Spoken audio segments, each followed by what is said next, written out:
The amber glow of the setting sun spilled across the sleek terminals of JFK International Airport, casting long shadows over the frenetic activity below.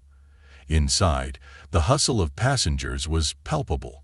Business travelers clutching laptops, families wrangling restless children, and solo adventurers with backpacks slung over their shoulders, each weaving through the maze of gates and monitors with purpose. Among the throng was Daniel Wright, a sharply dressed man in his late 30s, his stride as polished as the leather carry-on trailing behind him. Daniel was no stranger to the world of airports and boardrooms. As a high-powered executive, he was celebrated for his razor-sharp instincts and unmatched ability to navigate the complexities of the corporate world.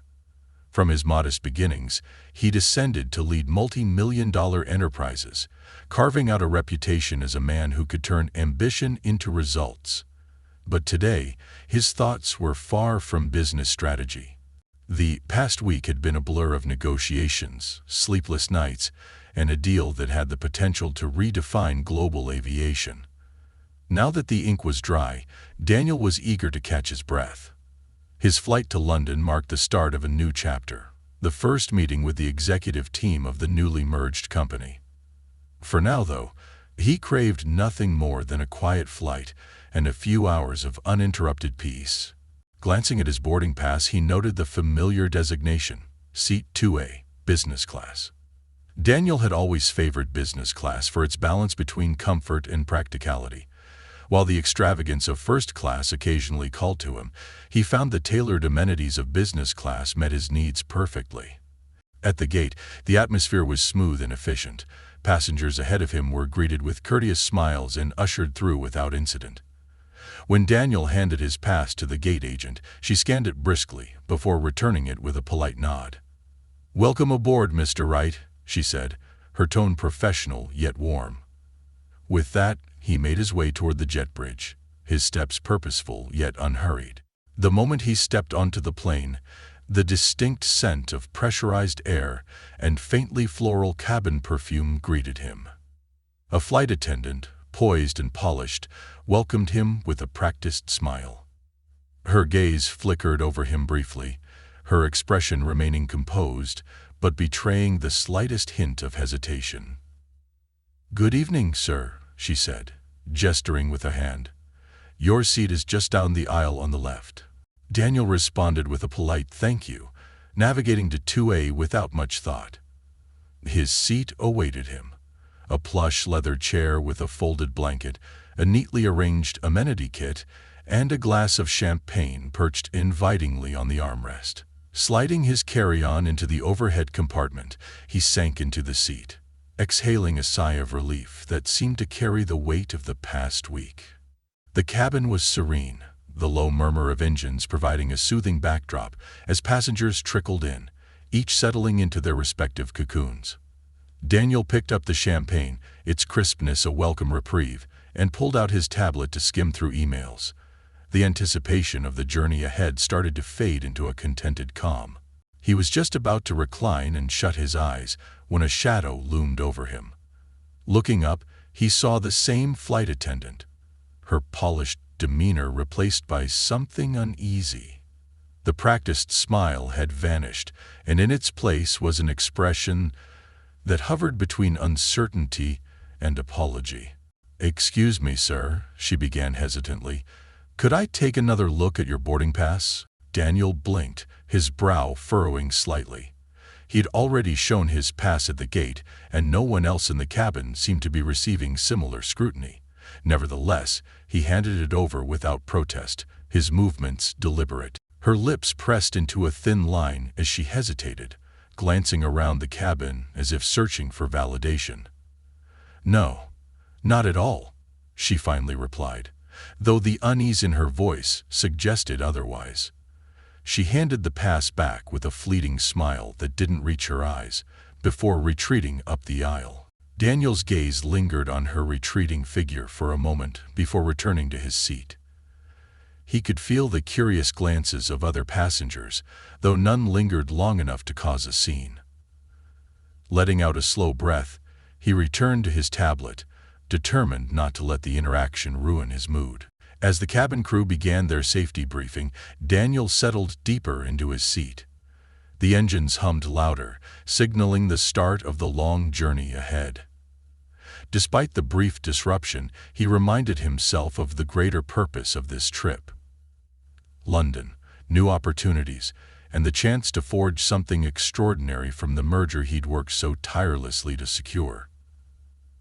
Still, the peculiar exchange left a faint unease lingering at the back of his mind. The flight attendant muttered under her breath as she glanced once more at the boarding pass before handing it back to Daniel. It seems there's been a mix-up. Daniel sat up straighter, the hint of fatigue in his eyes quickly replaced by confusion. A mix-up? He echoed. What kind of mix-up? The attendant hesitated, her gaze darting around the cabin as if searching for reinforcement. It appears this seat wasn't actually available. There was a glitch in the system, and this seat should have been reserved for another passenger. Daniel frowned, trying to process her words. He held up his boarding pass. But this says 2A, he said evenly. I was assigned this seat when I checked in. Her smile tightened, more perfunctory than sincere. Yes, I understand that, sir, but unfortunately there was an error. We're going to need to ask you to move to economy. For a moment, Daniel just stared at her, the absurdity of her request hanging in the air.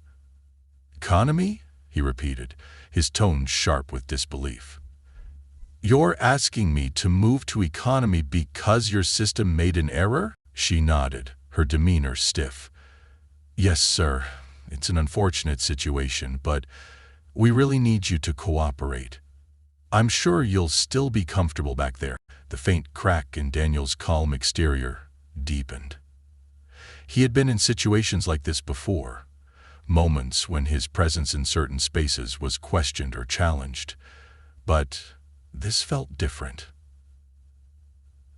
This wasn't a restaurant with suspicious glances, or a hotel lobby with lingering stares. This was a seat he'd paid for, with a boarding pass to prove it. I'm not moving to economy, he said, his voice measured but firm. I paid for this seat, and my boarding pass confirms that it's mine. There's no reason I should have to move. The flight attendant's expression hardened, her professionalism thinning under the pressure. Sir, I understand your frustration, but we really need you to work with us on this. Daniel didn't flinch. If there's a mistake, it's not mine to fix. I'm staying right here. I suggest you find another way to resolve this. Around him, a few passengers began to notice the exchange. Some cast subtle glances his way, their curiosity barely masked, while others pretended not to hear the rising tension. The flight attendant's face flushed slightly, her discomfort evident as the interaction drew more attention. Please, sir, she said, her tone strained. We don't want this to escalate unnecessarily. Daniel's patience thinned, his tone unwavering. I'm not moving. If there's an issue, you can escalate it to someone who can fix it, but I'm not being downgraded because of your system error. Her lips pressed into a tight line as she squared her shoulders. I'll inform the cabin manager, she said curtly, before turning and walking briskly up the aisle. Daniel leaned back in his seat, the frustration swirling in his thoughts. He tried to focus on the facts. He had checked in. His boarding pass clearly stated 2A, and he had every right to sit where he was. But a deeper question gnawed at him. Would this situation be unfolding the same way if he were someone else? If he looked different, would there even be a discussion? Minutes later, the flight attendant returned, accompanied by a man in a crisp uniform, clearly the cabin manager. His demeanor was composed, his expression neutral but guarded. Good evening, sir, the cabin manager began, his tone courteous but firm. I've been made aware of the situation. It seems there was a technical issue with the seating assignments. Unfortunately, this seat was double booked and we're going to need you to move to economy. He added quickly, we'll provide you with a voucher as compensation for the inconvenience. Daniel took a slow breath, steadying himself. His voice was calm but resolute as he responded. I appreciate the offer, but I'm not moving. I purchased this seat, and I have a boarding pass to prove it. This is not my error, and I don't see why I should be penalized for it." The cabin manager's jaw tightened ever so slightly, though his tone remained measured.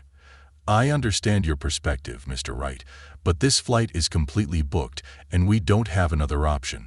Your cooperation would be greatly appreciated." Daniel's gaze didn't waver. "Your system's error doesn't change the fact that I belong in this seat. If the flight is overbooked, that's a problem you'll need to address, not me." The tension in the air was almost tangible now. Passengers nearby pretending to look at their phones or flip through magazines, while stealing glances at the escalating situation. The cabin manager adjusted his stance, clearly trying to remain composed despite the growing scrutiny. "We're trying to avoid any further complications, sir. Please reconsider." "I have nothing to reconsider," Daniel replied, his voice steady. "This is my seat, and I'm not leaving it." The cabin manager hesitated, his professional demeanor beginning to fray as he realized this wouldn't be easily resolved. Daniel held his gaze, a silent reminder that he wasn't someone who could be easily dismissed. "So, this seat was double booked, and I'm the one being asked to move?"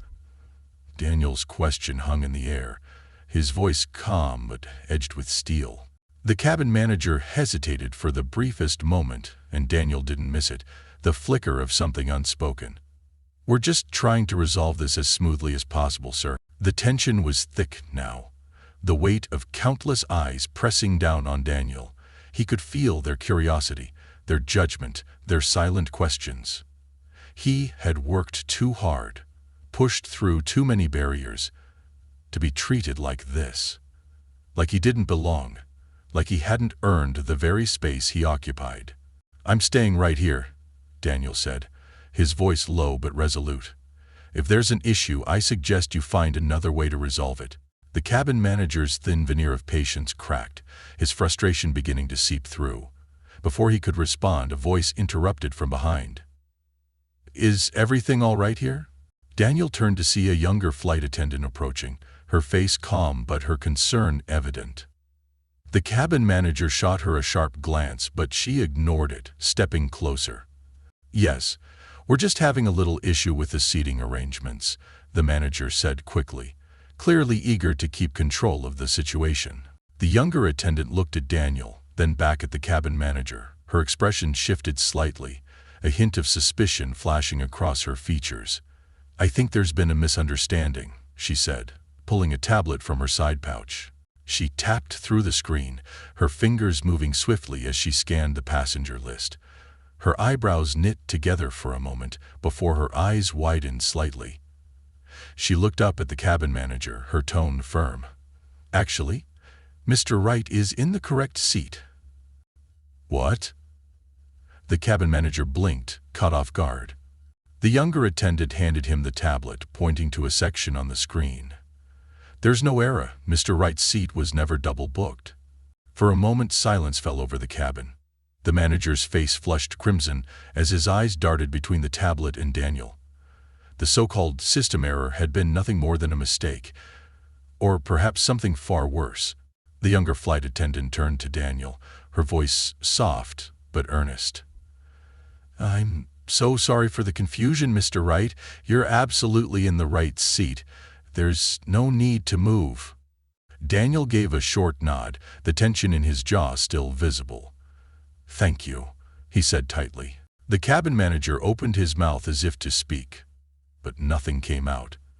Instead, he nodded stiffly, his embarrassment evident, before turning on his heel and retreating toward the galley. The younger attendant followed behind, her expression unreadable. Daniel leaned back in his seat as the cabin settled around him, the hum of quiet conversation slowly returning. It was a victory, but it left a bitter taste in his mouth. Moments like these reminded him of the uphill battles he had faced, and still faced, just to claim his space in a world that didn't always want to share. As the plane took off and the lights dimmed, Daniel allowed himself to relax, his thoughts shifting to the future. In a few days, the ink would be dry on the contracts. This airline, with its polished planes and polished faces, would be his. The next time he boarded one of these flights, there would be no question about where he belonged. He would make sure of it.